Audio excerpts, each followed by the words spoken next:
Hello viewers, I am here again with a new video. Please follow my channel for more parenting tips.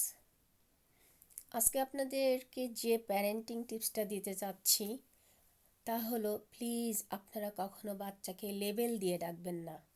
That means অনেক সময় বাবা মায়েরা বাচ্চাদেরকে গাধা, বলদ, সিলি বয়, মিন, শাই, স্টুপিড এ ধরনের অনেক লেবেল দিয়ে ডেকে থাকেন। এর ফলে বাচ্চারা কখনো কখনো কিন্তু ইমোশনালি ড্যামেজড হয়ে যায় বা ওদের কনফিডেন্ট লেভেল বা সেলফ এস্টিম কমে যায়।